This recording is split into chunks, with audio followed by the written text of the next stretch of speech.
Bueno, vamos a dar inicio a esta tercera clase de los misterios del tiempo. Vamos a empezar a meternos de a poquito en la cuestión de los campos mórficos y todo lo que es el misterio, realmente ese misterio que tiene que ver con la memoria, o sea, el misterio del tiempo pasado, ¿no? Del tiempo aparente pasado. Vamos a entrar por el lado del conocimiento de sí y vamos a tocar varios temas que son muy interesantes y que incumben a todas las vías espirituales, que tiene que ver con esta cuestión de el conocimiento de sí, el autoconocimiento,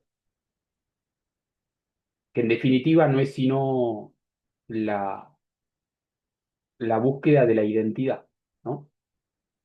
Está vinculado a la identidad y por lo tanto está fuertemente ligado a todos los misterios del tiempo. Ahora van a ver hasta qué punto no es más que otra forma de hablar del enigma del tiempo.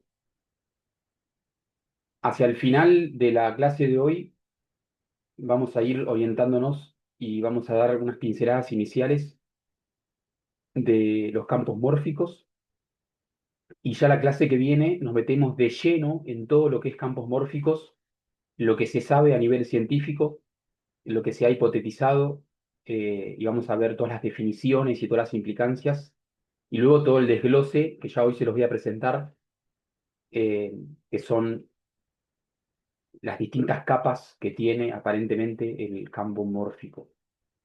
Pero no se preocupen, algunos seguramente de ustedes no sepan ni siquiera qué es un campo mórfico. No se preocupen por eso, que la idea es ir abordándolo, ¿sí? En esencia está vinculado muy fuertemente al autoconocimiento, porque cualquier persona que quiera conocerse, en gran parte se va a ver obligada a bucear en los campos mórficos, en sus propios campos mórficos, porque ahí está la información. Entonces imagínense que ya de entrada es un buceo en el enigma del tiempo, ¿no? No es un tiempo real porque no es el ahora, en cierto modo, es más bien un tiempo de orden secundario. Bien, para empezar, vamos a repasar algunas cositas brevemente, si nos ponemos en tema. Vamos a hablar mucho hoy de los dos órdenes de realidad, o sea, de la dimensión espiritual, esa dimensión donde está el tiempo ahora, donde está alojado el ser, y luego la dimensión de la sustancia, donde se encuentran las dimensiones espacio-temporales propiamente dichas, o sea, la manifestación en donde sucede toda la danza y el juego de la sustancia, de la vibración que nosotros llamamos sustancia y que luego se cristaliza en distintos órdenes de materia, ¿no?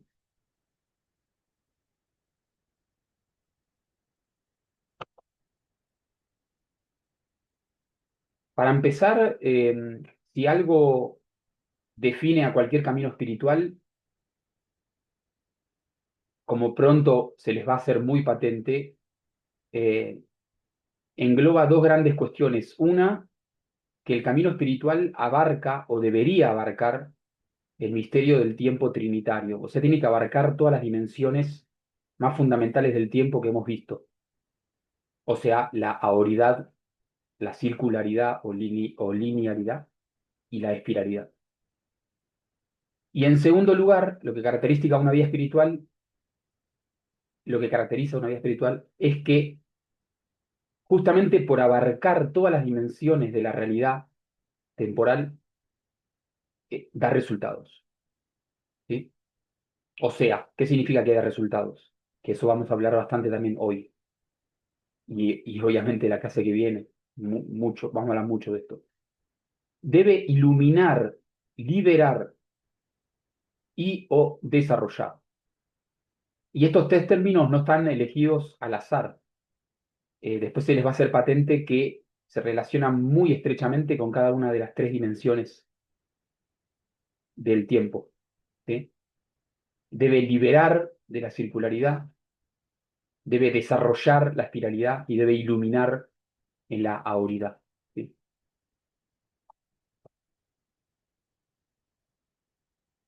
Entonces, un camino espiritual, llámenle camino espiritual, místico, religioso, lo que sea, no importa, pero en síntesis un camino espiritual debe poder brindar atención, eh, cumplir con los requisitos de estos tres grandes focos. En la medida en que no lo haga, va a ser un camino parcial, va a ser un camino que puede llegar a ayudar en una etapa, pero en algún momento se llega como una especie de callejón sin salida. En consecuencia, se dice que es un camino ineficaz. Hoy en día está repleto de caminos parciales y por lo tanto ineficaces.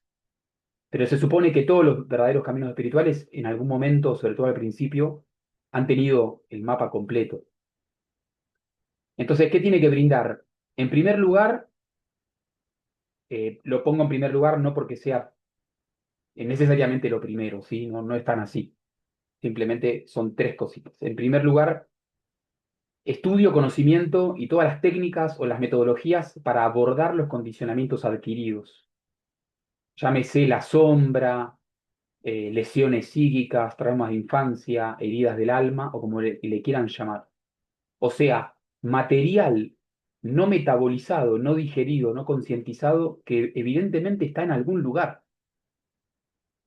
Y desde ese algún lugar nos condiciona, nos determina, nos genera ataduras, sufrimiento, dolores, angustias, miedos. Y esto obviamente está estrechamente ligado al tiempo pasado, o sea, a lo que nosotros llamamos circularidad. Es de hecho abordar esa dimensión. En segundo lugar, un camino espiritual tiene que brindar herramientas, material, información para el estudio, conocimiento, las metodologías, para el desarrollo armónico o la evolución de los atributos, de las potencialidades, tanto de la forma como de la conciencia. Y eso obviamente está vinculado al tiempo futuro, ¿no? A la espiral, a la espiralidad. Y en tercer lugar, el camino espiritual, y creo que es lo más importante o lo más medular, tiene que poder proveer herramientas, técnicas, métodos, abordaje de lo que es la verticalidad, o sea, para poder comprender o vivenciar directamente el espíritu uno, la eternidad, la verdadera realidad, podríamos decir, ¿no? La realidad fundamental de la que hablan en el budismo tibetano. Hoy en día hay caminos que se centran muy especialmente en alguno de estos tres puntos. Y son muy poquitos los que atienden satisfactoriamente a los tres por igual.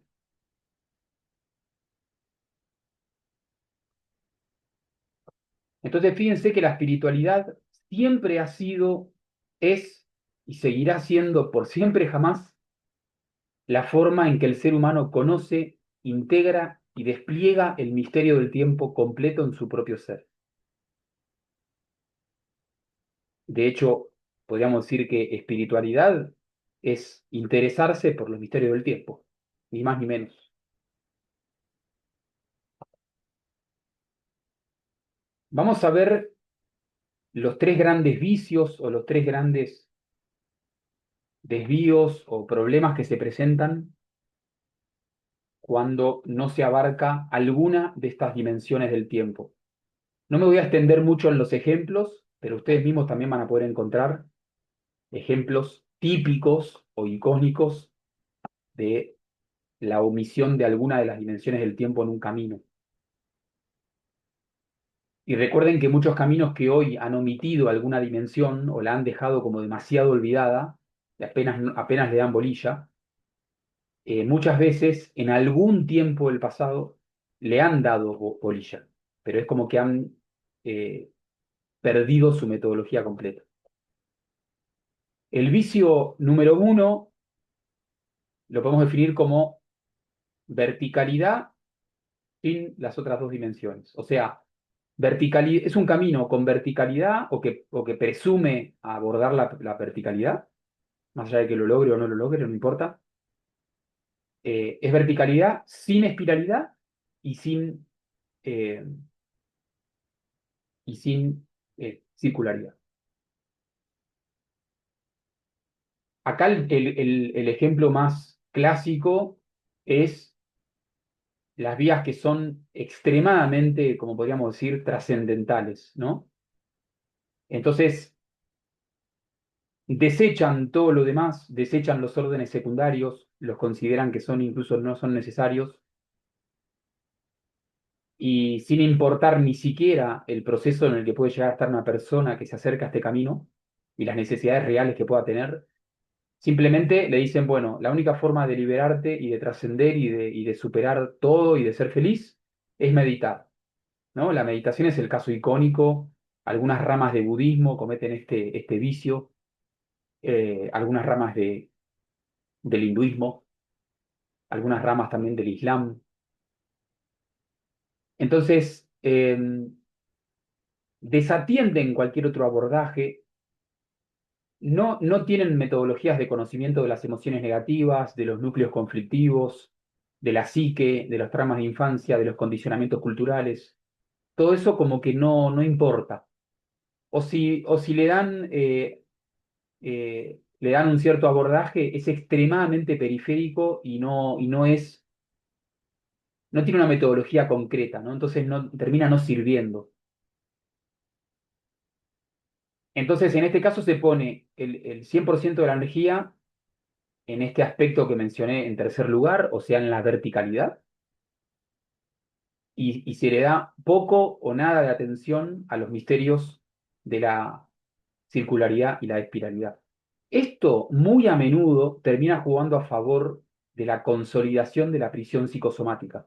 O sea, fíjense qué irónico que termina a la larga convirtiéndose en una especie de anti-camino de trascendencia, ¿sí? Son muy pocas las personas que están realmente preparadas para zambullirse en un camino así. Eh, Realmente creo que debe ser menos de una en un millón. O sea, entonces no se entiende por qué se hace tanto hincapié en este tipo de caminos. A menudo, por ejemplo, en el budismo zen, yo practiqué budismo zen durante 10 años en Buenos Aires, eh, y a menudo los discípulos se ven obligados a buscar en otras tradiciones espirituales lo que en su propia escuela no se lo dan. Entonces, fíjense que hay una necesidad que no está atendida y la tienen que buscar en otro lado, lo cual obviamente está bien y sobre todo hoy día, siglo XXI, está perfecto y nadie se va a oponer a ello. Pero bueno, antiguamente ni siquiera era así. O sea, estaba mal visto si un budista de pronto abordaba otras metodologías, otras escuelas, ¿no? Entonces, eh, miren, hay un filósofo, Ken Wilber, que aborda muchas cuestiones del esoterismo, que es realmente muy, muy interesante su perspectiva, que él dice que durante muchos años en su escuela observó que personas con un altísimo nivel de experiencia en la meditación, estamos hablando de gente que medita hace literalmente 40 años, ¿sí? Eh, que no quita que hayan logrado cosas maravillosas y que hayan palpado y experimentado cuestiones increíbles, todo eso no quita eso, pero en algún momento es como que terminan un punto muerto. Y él dice que estas personas que tenían una experiencia increíble en frenar los pensamientos, en detener la mente, en zambullirse en el ahora y todo eso, en la meditación,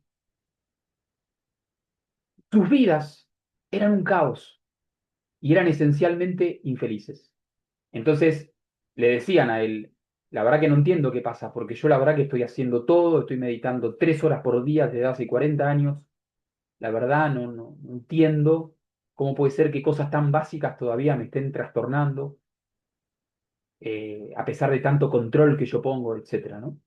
Entonces, él dijo, vos estás desatendiendo la psicoterapia. Entonces a esta gente él los mandaba a hacer terapia cualificada, ¿no? No un psicólogo cualquiera que está más loco que el paciente. Terapia cualificada, ¿no? Entonces, como él tenía muchos colegas muy, muy cualificados, él los mandaba con sus colegas. Y él lo que observó, y sus pacientes también lo observaban, es que lograban un adelanto.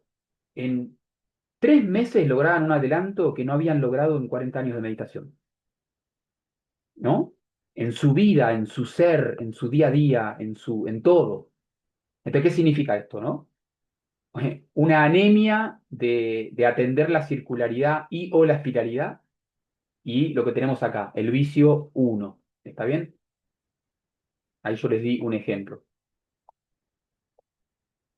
El vicio número 2 que podríamos denominar es circularidad sin las otras dos dimensiones. También hay un montón de ejemplos y también hay un montón de escuelas o corrientes que se centran demasiado en esto y terminan de una u otra manera cayendo en este vicio, que es la circularidad, sin o dándole demasiada poca monta o teniendo, prácticamente careciendo de metodologías para abordar la espiralidad y o la verticalidad, que básicamente es el error opuesto al que mencioné recién. Eh, Hay un montón de corrientes, incluso es bastante popular que se piensan, la gente se piensa que la psicoterapia, en cualquiera de sus formas, ¿sí?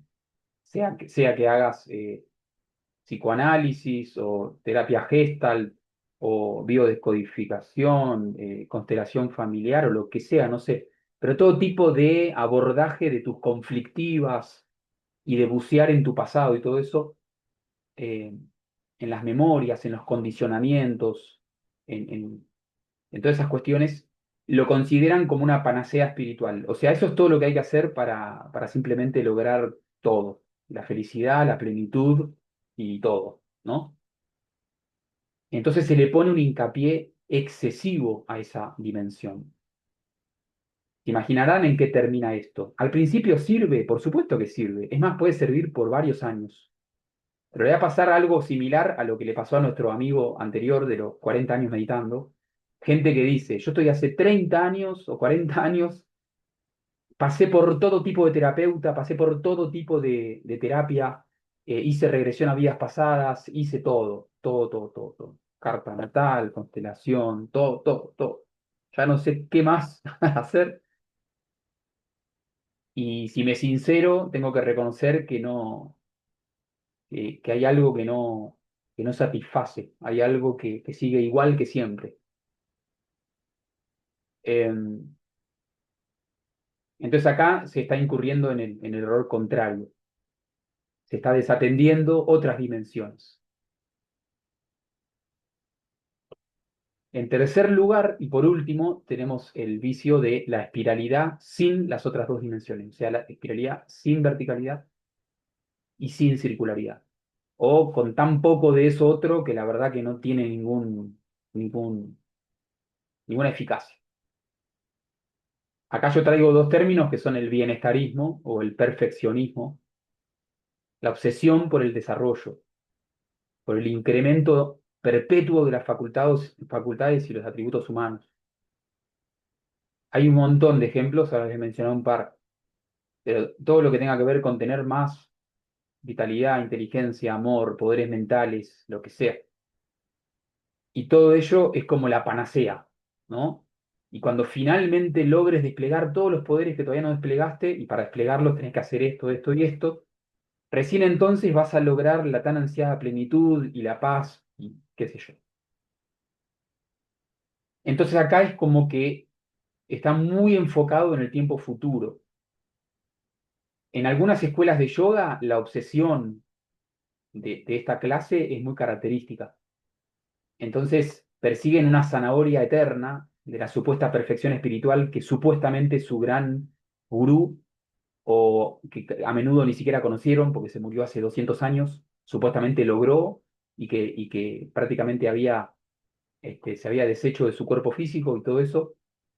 Entonces, toda una cuestión que más allá de que sea cierta o no, no importa, le da un hincapié tremendo a cosas que van a venir después, pero siempre va a ser después, siempre. Eh, y siempre va a faltar algo, entonces de pronto no, yo ya logro leer los pensamientos de otros. Bueno, pero te falta leer los sentimientos del otro. Bueno, ahí empieza 20 años más. Bueno, yo ya sé leer los pensamientos y los sentimientos de los demás.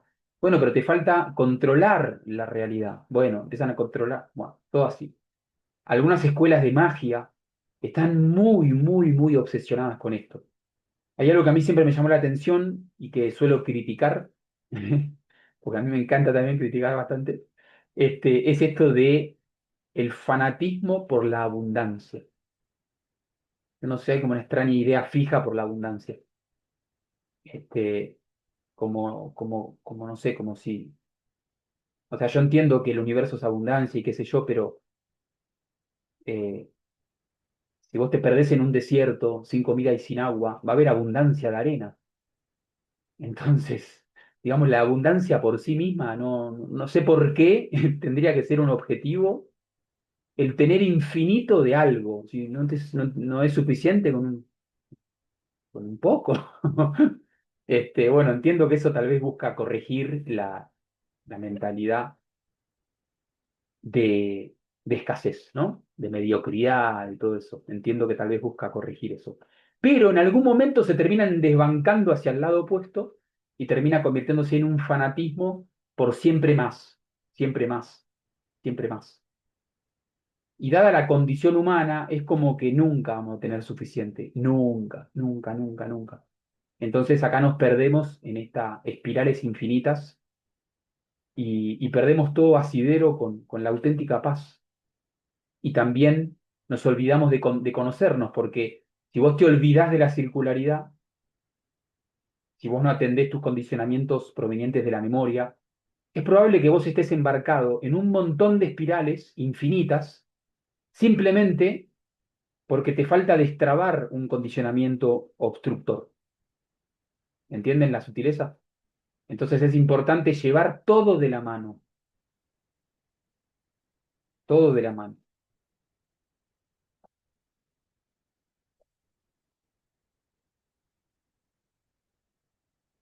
Bien.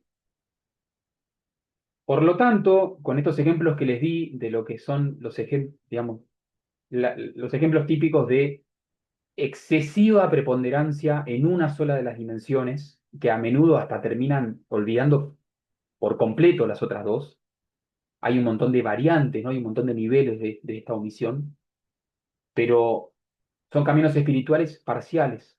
Por lo tanto, en algún punto terminan siendo ineficaces.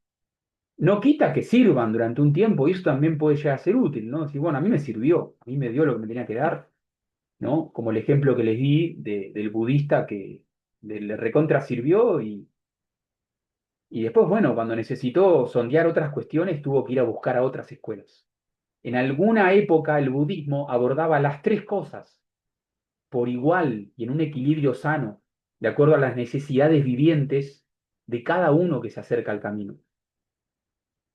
Es muy común, porque es algo común del ego, de la persona, es muy común que terminen perdiendo una de estas dimensiones. Entonces, fíjense cómo la espiritualidad, repito lo que dije al principio, no es más que el estudio e indagación del fenómeno del tiempo, el camino del despertar, de la liberación de los condicionamientos, del desarrollo espiritual, tiene que ver con sondear estas dimensiones. Si alguna de estas dimensiones del tiempo no es tenida en cuenta y a la larga termina siendo incluso olvidada, entonces el camino espiritual se parcializa, se limita y termina siendo ineficaz.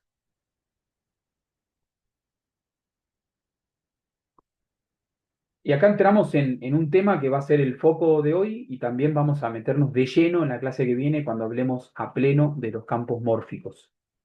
Es un tema hermoso y apasionante. ¿Qué es el autoconocimiento? Porque se supone que el camino espiritual se puede resumir en esa palabra, autoconocimiento, conocimiento de sí. Ampliar la conciencia, ¿qué es? Ampliar la conciencia a cosas que uno antes desconocía. ¿Acerca de qué? De sí mismo, del cosmos, de las cosas que nos influencian, de las cosas que nos determinan, de dónde vengo, quién soy y a dónde voy. La famosa pregunta eterna, ¿no? Que es un cliché prácticamente, Fíjense que está resumiendo pasado, ahorita, futuro, lo que acá nosotros llamamos circularidad o linealidad, verticalidad y espiralidad. Entonces acá yo ya le estoy dando una pista. Conocerse a sí mismo puede significar muchas cosas diferentes y eso vamos a sondear ahora. En general hay dos grandes vertientes del autoconocimiento. Hay como dos grandes pilares troncales. Uno tiene que ver con el plano horizontal, o sea, con el plano de la manifestación, que incumbe muy especialmente a la sustancia, a lo espacio-temporal propiamente dicho, a lo fenoménico, a lo fenomenológico, a nuestro existir. ¿Sí? Y hay otra concepción del autoconocimiento que casi no tiene nada que ver con esto, que es conocer la verticalidad, el ser real, el ser inmanifiesto, que nunca nació, que no cambia y que nunca va a morir, que no se transforma en otra cosa, porque ahí no hay transformación, la transformación incumbe a los planos de la sustancia. Lo que se conoce como conocer el sí mismo, conocer a Dios también se le llama, ¿no? Como que y depende si lo coloquemos en uno o lo coloquemos en la supuesta entidad del ser, no importa, es lo mismo, es conocer eso, ¿no? El hinduismo le llamaba eso, literalmente, Om Tat Sat. El Tat es eso, conocer eso. Tú eres eso, decían en los templos antiguos en la India, ¿no? Tú ya eres eso. Bien, entonces, estos dos tipos de búsqueda, que ahora vamos a sondear un poquito, en cierto modo, jamás se encuentran. Son como dos líneas perpendiculares, de manera que no importa cuánto extiendas una línea, si es perpendicular a la otra, nunca se va a encontrar con la otra línea. No es que en un momento, uy, se cruzaron y se van a tocar. No, no se tocan. Son perpendiculares, las puedes extender cada una al infinito porque están en dimensiones diferentes. Es muy útil y muy elocuente ponerlo en geometría, pues la geometría, no se olviden que es sagrada, es como la matemática. En realidad está reflejando órdenes de realidad y de leyes que pertenecen a otro plano. Entonces, te está mostrando la perpendicularidad de dos líneas, te está mostrando que son dos dimensiones diferentes. No son paralelas, no son análogas, no corren en paralelo. No es que cambiando uno cambias el otro, ¿se entiende? Entonces, acá tenemos una gran clave, que por más que nos enfrasquemos en una, indagando en una de estas dos, en uno de estos dos campos del autoconocimiento, nunca vamos a crecer en el campo de conocimiento de la línea perpendicular. ¿Sí? O sea, volviendo a este dibujo, eh, la persona que estuvo meditando 40 años, que yo les comenté recién, se estuvo moviendo y haciendo hincapié, que seguramente le haya servido muchísimo, no lo niego, en la línea vertical, constantemente, todo el tiempo. Ahí está, eso es la panacea, es todo lo que hay que hacer. Pero tal vez su ser tiene tal carga de condicionamientos que necesitan ser procesados. No, no es que vos por hacer de cuenta que no están, se van a ir. Eh, entonces, en algún momento eso termina trabándolo. Pero no importa cuánto creció en la línea vertical, no prosperó casi nada en la línea horizontal. Y lo mismo, lo contrario, la persona que hizo terapia durante 40 años se estuvo moviendo en la línea horizontal, en la línea circular, en el pasado, en la memoria. Y después de 40 años tiene menos certeza de quién es ella misma o él mismo que cuando había empezado a hacer terapia hacía 40 años. Está más confundida que nunca, por decirlo de alguna manera, ¿no? Que le sirvió, pero por supuesto que le ha servido. Que conoció muchas cosas que antes no conocía, pero por supuesto, pero eso incumbe a la dimensión circular. Entonces, esto es algo que recalcan todas las tradiciones espirituales. Yo les puedo dar ejemplos en el sufismo, en el judaísmo, en el cristianismo, en el budismo, etcétera. Hay dos clases de identidad. Una es la identidad absoluta y otra es la identidad relativa. Son las definiciones más acertadas que encontré, ¿no? La identidad relativa, por supuesto, tiene que ver con la sustancia. Es aparente. O sea, es identidad, sí, sos vos, te define a vos, sí, pero en el fondo no. Hace a tu manifestación en los fenómenos que son finitos y que son mutables. En cambio, la identidad absoluta es real, o sea, es lo que vos realmente sos. Por lo tanto, nunca te lo van a sacar. Nunca lo perdiste, pero que está olvidado, está olvidado. Entonces, la identidad relativa es fenoménica, la otra es inmanifiesta. Es lo que Jung llamaba el fenómeno y el noúmeno, ¿no? La primera, la identidad relativa, atañe a la sustancia, como vamos a ver hoy y muy especialmente la clase que viene, porque tiene que ver con los campos mórficos. Y la segunda identidad, la absoluta, lo que verdaderamente sos en el núcleo, atañe, obviamente, al espíritu, no a la sustancia. Entonces son perpendiculares y obviamente en la cruz lo podemos ubicar como en lo horizontal la identidad relativa y en lo vertical la identidad absoluta. Entonces, cuando nos dicen, ¿vos te conocés mucho a vos mismo? ¿Vos sabés quién sos? Y bueno, y ahí la respuesta puede irse por una de las líneas o por la otra, ¿no? Ahora vamos a ver un poco eso. Bueno, esto ya lo mencioné recién. La relación del tiempo con estas dos identidades, obviamente, el tiempo de la horidad eterna, la verticalidad, ahí está ubicada la identidad absoluta. Y en el plano de la circularidad, muy fuertemente, o diría 100% apoyada sobre la memoria, está la identidad relativa. De hecho, la identidad relativa se construye con base en la memoria, de manera tal que si vos prescindís de todo pasado, prácticamente no hay identidad relativa. ¿Entienden? Es circularidad. Lo mismo podemos decir de la identidad absoluta. Si vos prescindís del ser, de la verticalidad, no hay identidad absoluta. No, no existe, no existe. Los materialistas ateos radicales sostienen que el universo no tiene verticalidad. ¿Entienden? Para ellos el universo, por lo tanto uno mismo, es lo que acá estudiamos como circularidad y como mucho espiralidad y nada más. No hay una entidad del ser, no hay eternidad. No la hay. Eso es lo que ellos sostienen, ¿sí? En cambio, la visión, podríamos decir, espiritual de la existencia sostiene, no, bueno, más allá también de la materia, de la sustancia, hay este, una dimensión espiritual. Entonces, en la identidad absoluta podemos decir que Dios, o llámenle el Gran Espíritu, Huacán Tanca, llámenle el Nahual, llámenle el Padre, o como quieran llamarle, nos brinda su ser para que seamos. Y somos en Él, como dice Jesús, ¿no? En el Nuevo Testamento. En Él somos y tenemos nuestro ser. Él nos brinda su ser para que nosotros seamos.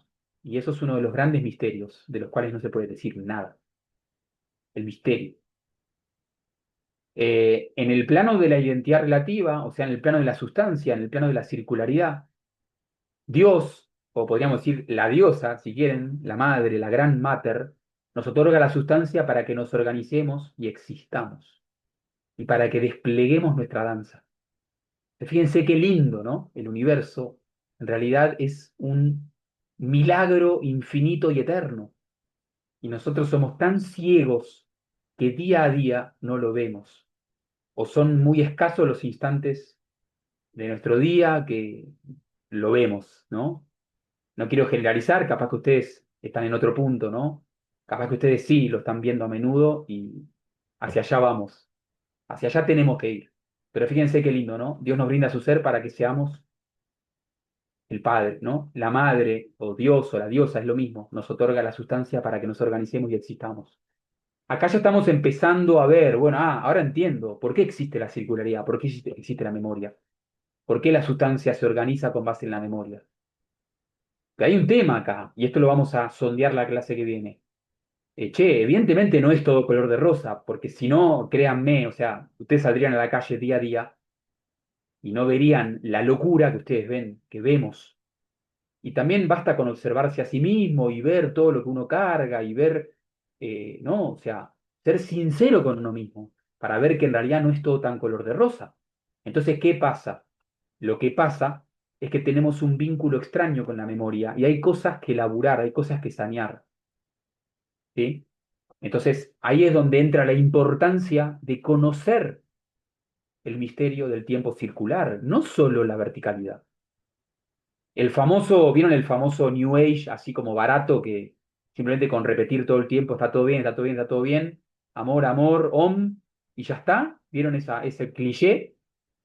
Eh, Tiene que ver con pensar que todo es verticalidad y que la circularidad y la espiralidad no existen. Y no es así, lamentablemente, o por fortuna, el universo no es así. La realidad no es así. Entonces, tarde o temprano, uno se termina chocando con la estridencia de la complejidad y de la profundidad que tiene el cosmos, ¿no? Como dice el I Ching, el espíritu no se deja engañar, la naturaleza no se deja engañar, las leyes del cosmos son tajantes, ¿no? Bueno, entonces, uno de los tipos de autoconocimiento tiene que ver con eh, conocer nuestra identidad relativa, ¿no? Y ahí es donde entra la psicoterapia, constelaciones, regresiones, carta natal, psicoanálisis, y etcétera, etcétera, etcétera. Todo eso es válido. Todas esas son herramientas y metodologías para ver qué cosillas tenemos en los campos mórficos, como bien vamos a profundizar la clase que viene, ¿sí? Entonces, cuando te preguntan vos quién sos, podés agarrar y dar conferencia, ¿no? Estás horas enteras contando que no, que tu vida pasada, que la luna conjugada con Neptuno y que qué sé yo, y que tu nodo ascendente, y que tu papá y tu mamá y tu abuelo, y que ta, y que pum. Y todo eso está bien, todo eso es válido, y todo eso explica de dónde venís, quién sos, hacia dónde vas. Pero recuerden, esta es la identidad relativa. Eh, el otro tipo de autoconocimiento, que es el de la verticalidad, el de la identidad absoluta, vamos a decirlo así, no tiene nada que ver con todo eso, porque no tiene nada que ver con lo fenoménico. ¿Entienden la sutileza? ¿Sí? Por favor, no me malinterpreten, ¿sí? No es que aplaudo una y denigro la otra. No, no, no, no. Acá estamos abordando los tres aspectos del tiempo y los tres queremos profundizarlos y entenderlos. Los tres. Acá vamos a poner en la balanza por igual la identidad absoluta y la identidad relativa. Por lo menos en tanto lo necesitemos. Capaz que en un futuro, no sé, dicen que un Buda ya directamente está afincado en la identidad absoluta. No sé, puede ser, quién sabe. Puede ser. O no. O por ahí siempre tenga que estar acá buceando, estando, existiendo, eh, vinculándose con la sustancia y creando de una u otra manera residuos en la memoria. Estando atento, aprendiendo la pericia de vivir, surfeando la ola, danzando la danza cósmica. Y eso implica vincularse sanamente, conocer tu identidad relativa, que se construye instante a instante. Porque la memoria, mal que nos pese, nunca se va a esfumar en la nada. Porque que se fume en la nada la memoria equivaldría a que se acaba la vida. Y créanme, la vida no se va a acabar. Porque eso implicaría que Dios se anula a sí mismo. Porque Dios es vida. Entonces, para comprender o tirar del hilo de la identidad absoluta, lo que podemos formular es lo siguiente. Prescindiendo, porque viste, recién yo dije, ¿te conoces a vos mismo? Sí, y empezamos a dar una cátedra, o como decía Gurdjieff, empieza a cantar la canzoneta italiana, de todo lo que a uno le pasó, de todo lo que uno ha vivido y demás. Y uno puede estar hablando horas o días enteros, ¿no? Prescindiendo de todo pasado, imagínense que de repente tenés prohibido acudir a la memoria, al reservorio de memorias, o sea, la circularidad. Si te abstraes de todo suceso, persona, acontecimiento, cosa que te pasó, encarnación que tuviste, etcétera, ¿quién sos? Y fíjense que ahí no puede sino surgir un silencio, un balbuceo, casi hasta que o sea, pueden considerar que hasta le estamos tomando el pelo al preguntar eso, ¿no? ¿Cómo que me estás preguntando esto? No, yo soy mi ser fenoménico, yo soy todo esto que te dije estas 3 horas.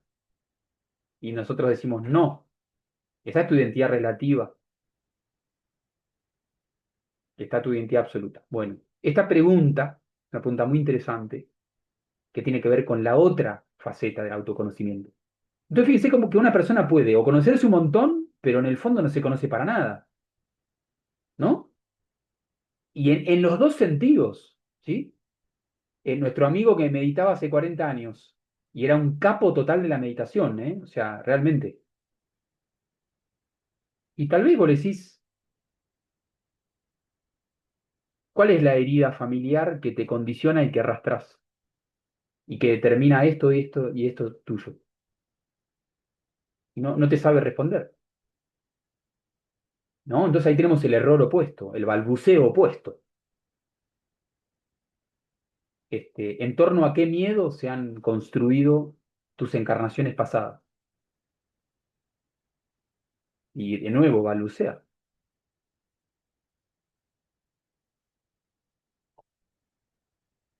Entonces podremos decir que, a mí me gusta formularlo así, estamos entre dos océanos. Estamos entre dos océanos, ¿no? Me gusta mucho la analogía del océano. Vieron que nosotros hablamos de aeronáutica, que es bucear en los misterios del tiempo. Y es muy elocuente la metáfora del océano. Obviamente son metáforas de Dios, ¿no? De la divinidad, de la eternidad, del absoluto, de la existencia. El universo manifiesto es un océano inconmensurable. Hasta se presume que es infinito el universo. Dios, el ser inmanifiesto, también es un océano inconmensurable, puesto que es eterno. Entonces uno no es que le toca fondo, no es que, bueno, hasta acá llegué, acá, mira, acá toqué el límite, ¿no? Este, entonces la individualidad, cada uno de nosotros, ustedes, yo, todas las personas, todos los seres individualizados, parecieran estar situados entre dos océanos inconmensurables. Uno es el océano que vamos a sondear la clase que viene, que es el océano de los campos mórficos. Literalmente, los condicionantes de todo lo que ha pasado en las mutaciones de la sustancia, o sea, la memoria, tiene contenidos que son casi, o podríamos decir, infinitos. Eh, de ahí que uno pueda perderse en el autoconocimiento de la circularidad y lo que al principio sirvió, después termina funcionando como un escapismo. ¿Por qué? Porque siempre vas a tener una zanahoria de conocimiento, siempre vas a tener una vida más para volver hacia atrás, por ejemplo. Hay una anécdota muy interesante en el budismo que se dice que Buda le cuenta a sus discípulos que él había recordado sus vidas pasadas, pero cuenta la anécdota que cuando llegó a la tercera, cuarta vida, decidió no retroceder nunca más a ninguna vida y dijo suficiente. Yo no me acuerdo si eran 3 vidas o 4 o 5, pero era algo así, ¿sí? Algo así. Eh, entonces le preguntaron, ¿por qué te detuviste ahí? ¿Por qué no seguiste sondeando? Y él responde que esa empresa no tiene fin. Cuando se dio cuenta de eso, se dio en la insensatez de seguir profundizando. Entonces le dijeron, ¿y por qué no te detuviste en la primera o en la segunda? ¿Fue por no haberlo comprendido? No, no, fue porque me detuve en el momento en que ya era suficiente para mí. Yo necesitaba profundizar hasta ese punto y el resto no era necesario. Sí, podía enfrascarme en una búsqueda infinita y eterna e ilusoria que iba a terminar jugándome en contra a mi proceso de liberación real. Entonces, eh, dejando de lado a Buda, ¿no? Dejando de lado todo eso, bueno, Buda, yo no me acuerdo ni siquiera lo que hice ayer. Mirá si me voy a acordar las vidas anteriores. Bueno, ustedes fíjense qué interesante, y esto es algo que está al alcance de comprensión de cualquiera de nosotros. Ustedes quieren entender por qué tienen condicionantes tan fuertes de ciertos miedos, ciertas cuestiones y demás, ¿no? Entonces van al psicólogo o hacen terapia o lo que sea. Y terminan descubriendo que tiene mucho que ver con papi y mami.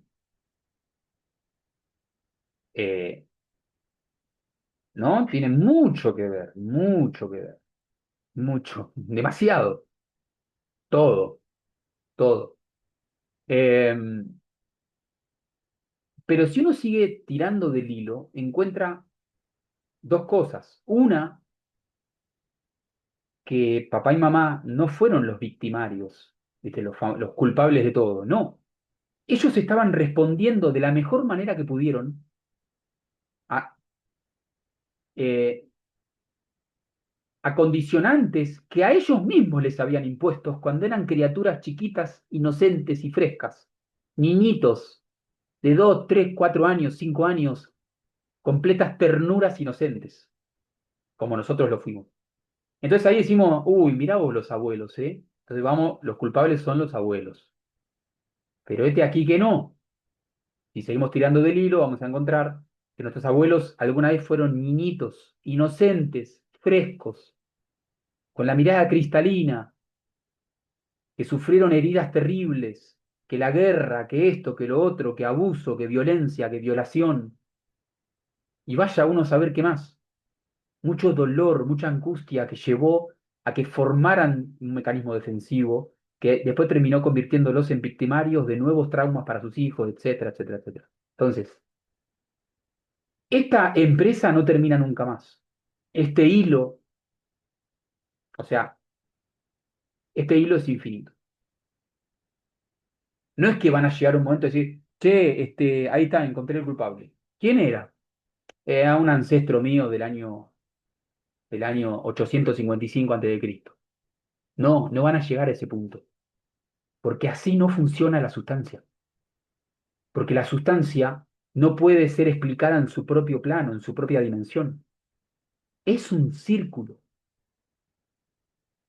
es un juego perpetuo, obedece a otras dimensiones, entonces no se explica por sí misma. Por eso la angustia de darse cuenta que es absurdo, que no tiene explicación por sí mismo, ¿no? Que puede desembocar a veces en el ateísmo o en el nihilismo, de decir la existencia no tiene sentido. Porque en su propio plano, la verdad es que no, no lo tiene. En su propio plano, ¿sí? En su propio plano. Eh,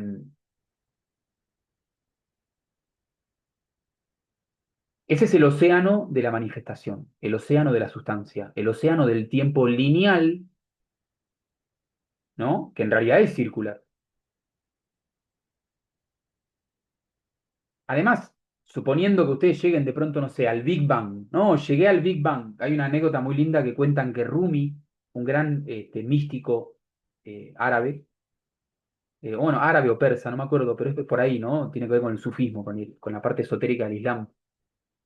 Cuentan que Rumi recordó y revivió todos sus estados filogenéticos. Revivió cuando fue todas las reencarnaciones, revivió el animal, revivió el estado vegetal, mineral.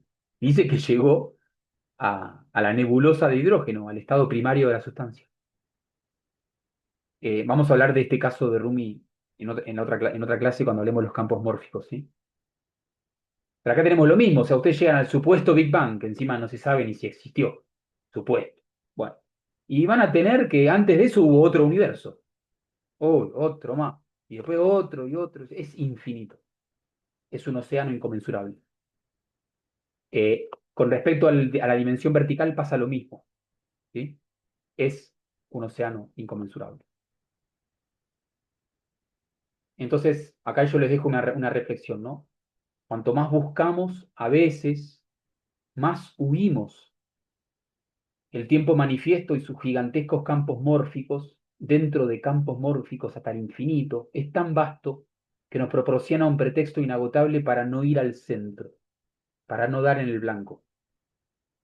Le tememos al ser porque parece un no ser. Entonces le tenemos miedo a la extinción que nos propone, aparentemente, ¿no? Desde la perspectiva del ego, parece ser una extinción. Dicen que no lo es.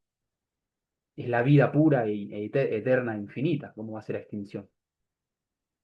Entonces la aniquilación nos horroriza, porque aún estamos muy aferrados al ego con su prerrogativa separatista y sus construcciones mentales. Esta es la ironía ontológica fundamental. Lo que todos más queremos en el universo es al mismo tiempo lo que más evitamos.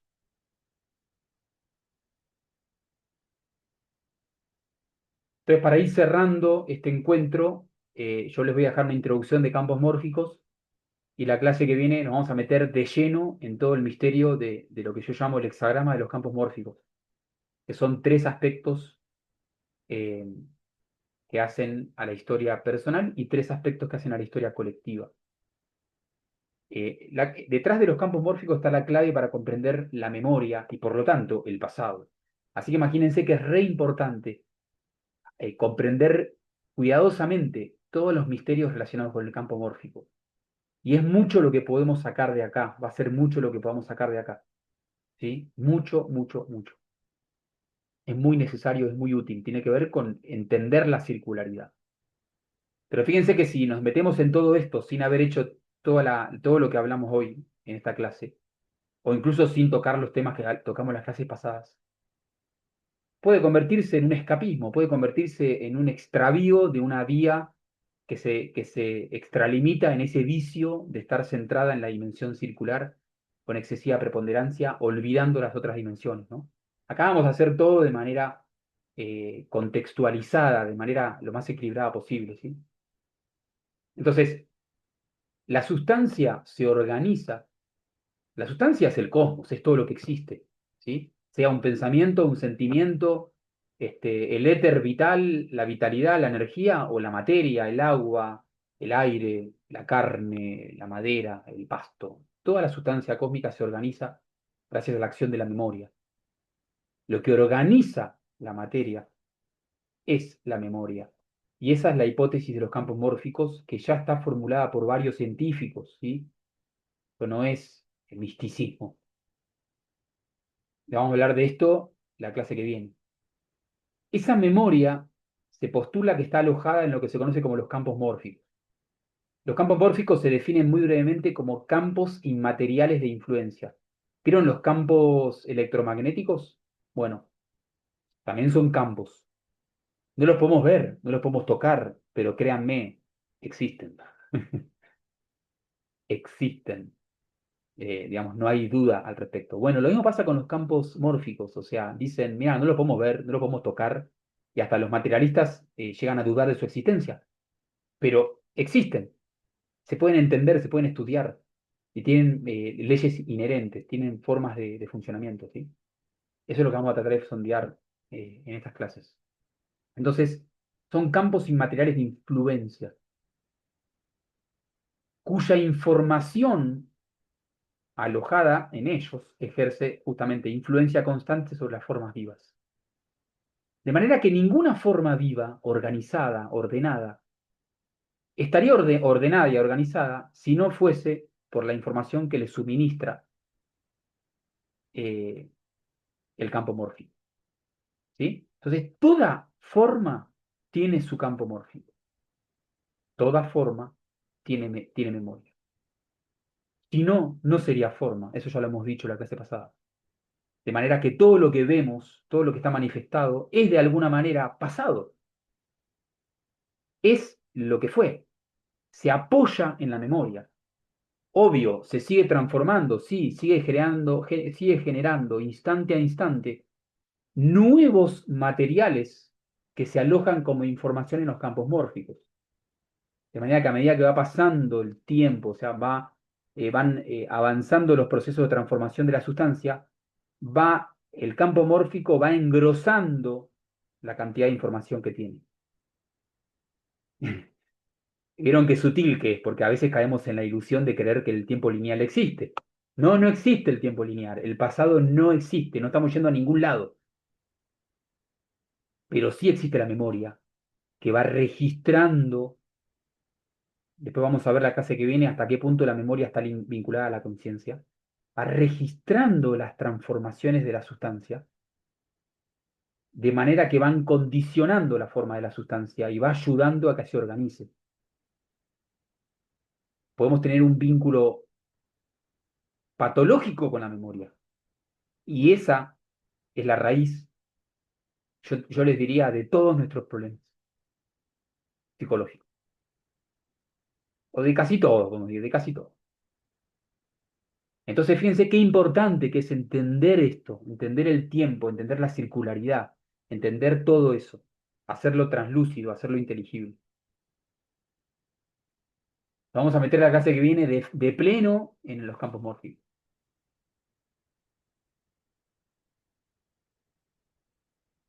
Hay una relación que vamos a sondear que tienen los campos mórficos con la dimensión espiritual, ¿sí?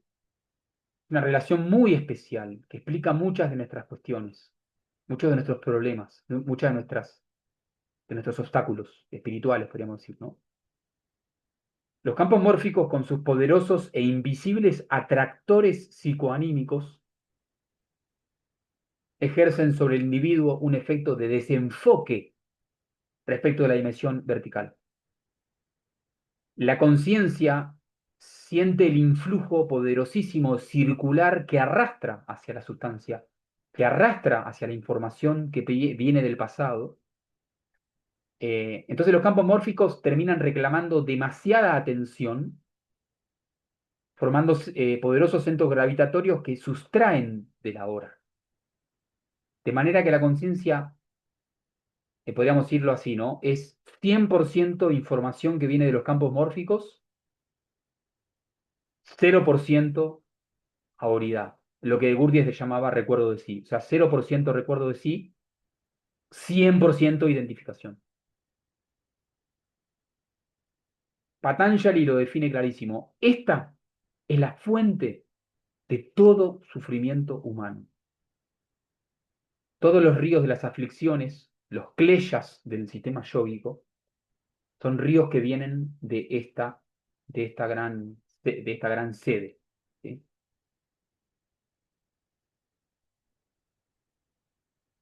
Eh, entonces vamos también a ir sondeando eso, obviamente, pero yo quería que ya vayan viendo la relación mutua que tiene un plano con el otro, ¿no?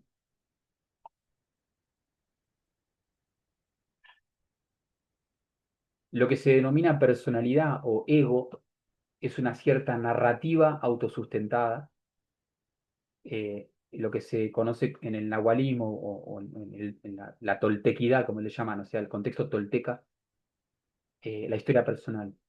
La historia personal no es sino un cúmulo de información alojada en campos mórficos. O sea, es circularidad, es pasado. ¿Vieron el ejemplo que les di hace un rato de la persona que le preguntábamos, vos quién sos? Explícame quién sos vos. Y la persona empieza a recurrir a su pasado, o sea, a su memoria. Esa es la historia personal, no me estás diciendo quién sos. Ese es tu plano circular. Eh, Eso es lo que se conoce como la periferia del mandala. ¿Sí? En el Sri Yantra tiene que ver con el circuito más periférico de todos. ¿Vieron que da como todas estas curvas? Bueno, todas esas curvas, todo eso tiene que ver con las informaciones alojadas en los campos mórficos. La memoria, pasado, tiempo pasado. Ahí estamos circulando, divagando como en un laberinto eterno que no conduce a ninguna parte. estampados contra la sustancia, estampados contra los fenómenos externos, identificados que con esto, que con lo otro, que me dan, que no me dan, que me quitaron, que me dan, que soy, que no soy, ¿sí? Identificados con personas, con eventos, con sucesos. En el centro del mandala, que se equivale con la verticalidad, por supuesto, pasa que lo que nosotros estamos viendo en tridimensión, en el mandala siempre está puesto en dos dimensiones, ¿sí? Si ustedes le meten una tercera dimensión al mandala, lo van a tener que poner, digamos, toda esta periferia se va a convertir en un círculo, porque puede ser graficado también como un círculo, y se va a poner chato, ¿no?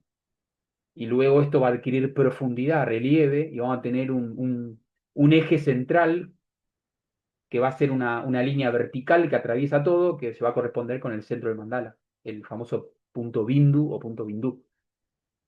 La paz auténtica, el silencio profundo, la quieta serenidad, lo que todos en el fondo en realidad buscamos, son cosas que irradian de habitar la auridad, la verticalidad, ¿sí? De salirse del plano de la circularidad en donde está alojada la esfera personal, que tiene que ver con informaciones contenidas en el campo mórfico.